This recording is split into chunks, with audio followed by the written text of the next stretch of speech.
For a few years there, a simple piece of fabric became a part of our daily lives all over the world. The sanitary mask, right? It was a shield, it was a social rule, just a concrete fact of the pandemic. But what we're going to dive into today is how this object, this thing that was meant to hide our mouths and noses, actually ended up revealing some of the deepest truths about who we really are. And, maybe more importantly, who we pretend to be. Now that question, it feels a little backwards, doesn't it? We usually think of unmasking as a good thing, bringing things out into the light. But what if, and this is the core of our story, what if, in a therapy session, taking off a simple physical mask could actually plunge both the patient and the doctor into this really profound state of psychological darkness? To get our heads around that, we're going to look at this absolutely fascinating paper from 2024 by a psychoanalyst named Silvia Presciuttini. She documented a case where the simple act of removing masks in therapy, something everyone was waiting for, didn't lead to relief. Instead, the entire therapeutic relationship just fell apart. This is the story of what happened, and more importantly, why it happened. Okay, so to really grasp the weight of that moment, we have to look past the physical mask to the metaphorical one, the one that we all wear every single day. And this takes us straight to a cornerstone concept in analytical psychology.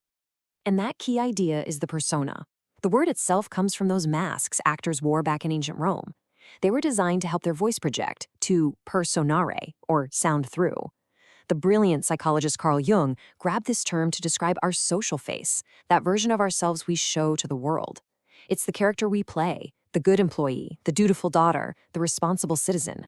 So here's the crucial point. The persona isn't necessarily a lie. It's not false. As Jung puts it, it's a necessary compromise.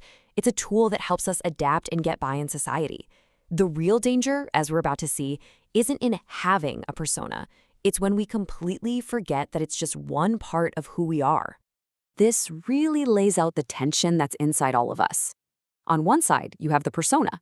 That's the mask, the polished, curated self we build for public viewing. But on the other side, you have the true self.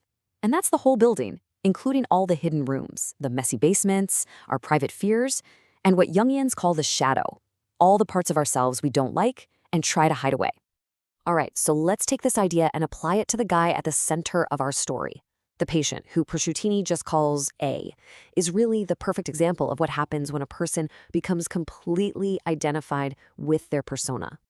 So here's the picture of patient A's persona. It's a mask of perfect control. I mean, even when dealing with huge personal tragedies, like his mother's death, he played his role perfectly. He only showed responsibility, acceptance. Grief?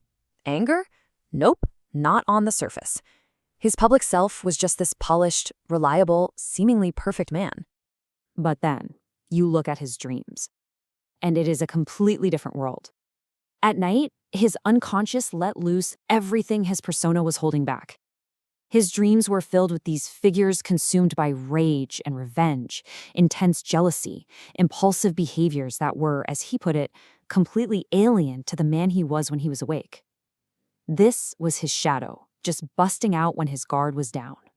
So for months, the physical masks in the therapy room kind of helped him keep his psychological mask, his persona, perfectly in place.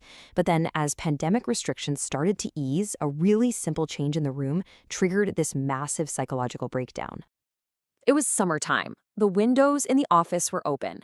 And for the very first time since their analysis began, the masks came off. A simple, practical choice, right? But what the analyst, Presciuttini, saw in that moment, it just stopped her in her tracks. It completely derailed everything. She saw not one face, but two living on the same person. The top half, the part she'd seen for months above the mask, was familiar, open, direct. That was the reliable man, the persona.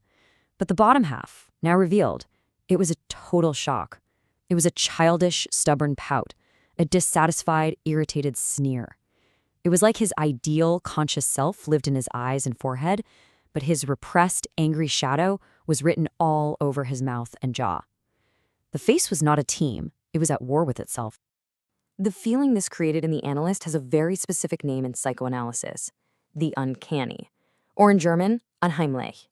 You know that deeply unsettling, creepy feeling you get when something totally familiar, like a person's face, suddenly seems bizarre and alien?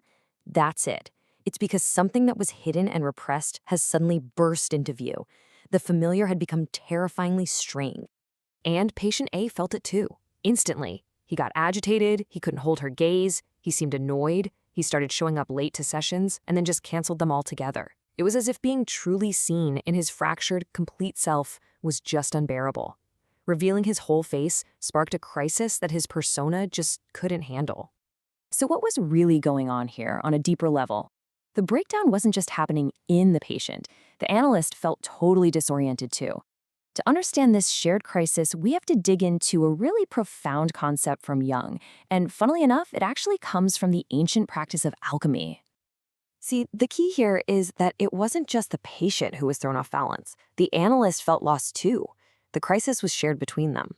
And the reason for this lies in a process of unconscious infection, what Jung called the Nigredo. The word Nigredo is Latin for blackness. In alchemy, it's the first stage of the process, where you have to break everything down into this black, messy, chaotic sludge. Jung used this as a metaphor for a phase in therapy where things get incredibly confusing, where the patient's inner turmoil is so intense, it actually infects the analyst, pulling them both down into the same psychic darkness. So here's how it worked. First, taking the mask off forced patient A's repressed shadow right out into the open, and that triggered massive anxiety. He was no longer just the polite professional. His anger, his dissatisfaction, it was literally written on his face for her to see. And then, second, the analyst was unconsciously pulled right into that chaos. She started to feel his inadequacy, his anger, his confusion, as if it were her own. This is what's called unconscious identity, a moment where the boundary between therapist and patient just dissolves, and they're both lost in the same dark, confusing room. Presciuttini herself just nails it in her paper. The patient's internal conflict, his ambivalence, it doesn't just get observed by the analyst. It gets transmitted. It becomes the analyst's own experience. In other words, his mess becomes her mess. They're both stuck in the same psychic storm, and neither of them can find their way out. So yeah, this particular analysis pretty much imploded. But the case itself, as painful as it was, gives us this incredibly powerful lesson. It uses this really extreme example, born from a unique moment in global history, to teach us something absolutely fundamental about ourselves. So what do we take away from all this? Well, first, that the face is a gestalt. That's just a fancy way of saying the whole is way more than the sum of its parts. The truth of patient A wasn't in his eyes or his mouth. It was in the jarring, uncanny conflict between the two. Second, the persona is a vital tool. We need it. But when you identify with it completely, you're essentially hiding from yourself. And finally, this whole case just shows how real-world concrete events can have these massive, unpredictable impacts on our deepest inner lives. And that leaves us with one last, really vital question to think about in our own lives. Patient A's story is a dramatic, clinical case for sure, but it points to a risk we all face. We all wear masks to get by in the world. But this forces us to ask, what happens when we forget we're even wearing them? What happens when our necessary masks become our only reality?